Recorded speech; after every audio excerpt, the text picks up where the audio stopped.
Hello and welcome to another ArtifactCCG.com video, and today we are going to be covering another mistakes to avoid when you start Artifact.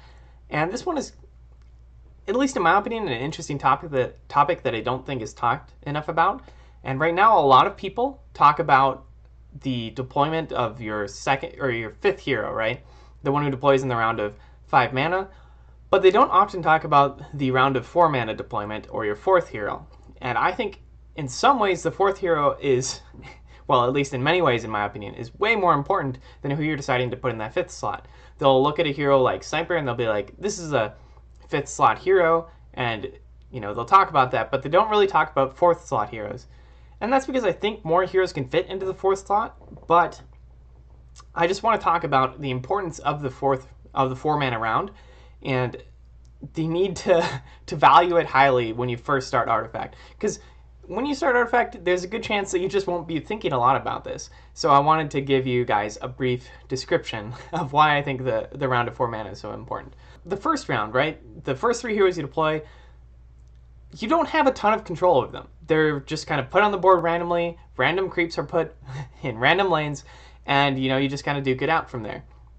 You just get handed a board state, whereas the 4 mana round is the first round in which you actually get to make a decision about where your heroes are going, right? And for that reason alone, it's really important because it's like your first big decision about hero deployment in the game.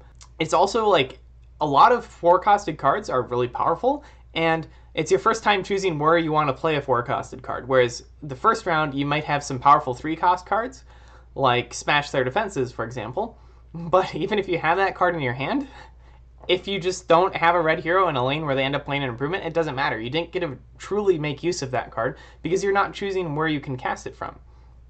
For that reason, I really think the mana curve for Artifact should really focus around that 4-cost slot, and you should be making sure that whatever hero you're deploying in that 4 mana round can play a majority of your 4-costed cards, right? So for example, if I choose to deploy Kana in the 4th round, I want to make sure I have a lot of 4-costed black spells, because what this means is that I might have 2 options, such as Gank and Pick Off, maybe even a card like Hipfire, whatever it may be, in my hand when I begin the deployment phase in the 2nd round, and I can choose, okay, I have these multiple powerful black spells that cost 4 mana, so I'll be able to use them wherever I put them. Where do I want to put this hero and use those spells? So when you're deck building, you need to make sure that the color of your 4th hero or your 2nd round hero, this gets really confusing talking about, aligns with what you have a lot of in that 4 mana slot.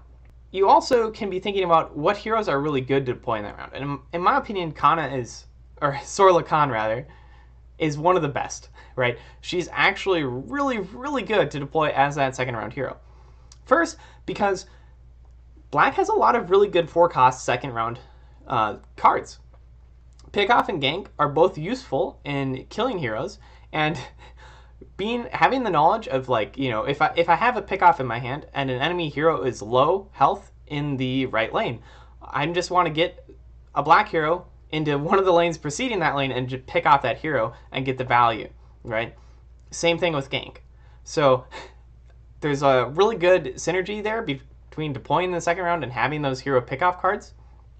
And if she's following up a really strong front line, you can oftentimes deploy her in a lane where she's going to be unopposed, and she's going to be able to hit the tower for 12 damage, which is just crazy, right? So one of my favorite things to do is run a hero killer list, and then slot Kana into that 2nd round, that 4th hero slot. Because what happens is, like, let's say you have a lineup like the one I'm showing here, and we have a Bristleback on the left, or a Bristleback, Elsie, and a Phantom Assassin deploying in your 1st round. The odds of you getting hero kills is really high there because all of them can kill heroes. They're all really good at that, right?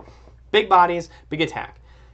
They're also basically guaranteed to kill any creeps that they go across from, unless your opponent plays some sort of spell to disarm you or something, right? So what happens is, when you go into that 2nd round, they've either killed the hero in front of them, or they've killed the creep in front of them, which, if you look at this deployment here, let's say Elsie killed a hero in front of her, your opponent can't make the choice to deploy this Ogre Magi into this lane, because it's basically just tossing him in there to die, right? Now, maybe there's a blue card that they have access to that would allow them to survive that, And, that's an exception to this rule. But a lot of times with this type of aggressive upfront hero killer lineup, your opponent will have at least one lane that they can't really choose to deploy into, and then you'll have one lane that you can deploy Sorla Khan into, essentially knowing she's going to hit the tower and be unopposed.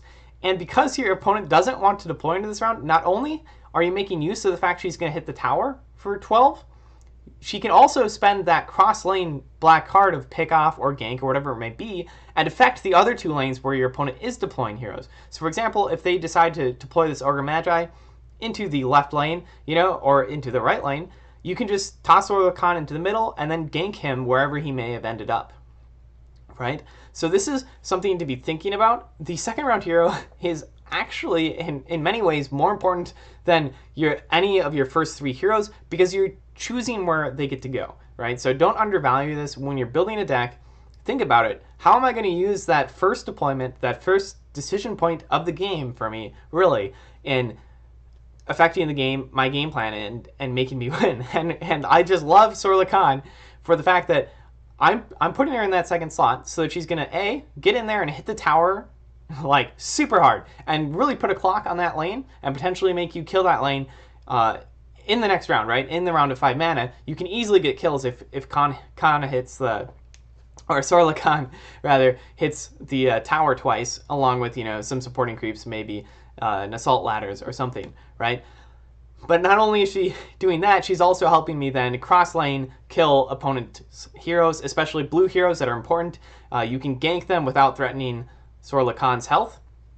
And even pick off against blue heroes is often enough to kill them, depending upon how many pot shots they've taken from creeps and such. So that's my advice.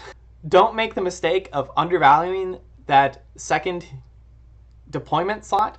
The second round is extremely important, so having a hero there that you have plans for is important. In any case, I'm an audience of one. This has been an Artifact CCG.com video, and if you liked it, feel free to like and subscribe. If not, tell us why, because this, obviously we're just beginning to do this. We want to know what you want, and we want to provide that content. Thanks for watching, and I will see you guys next time.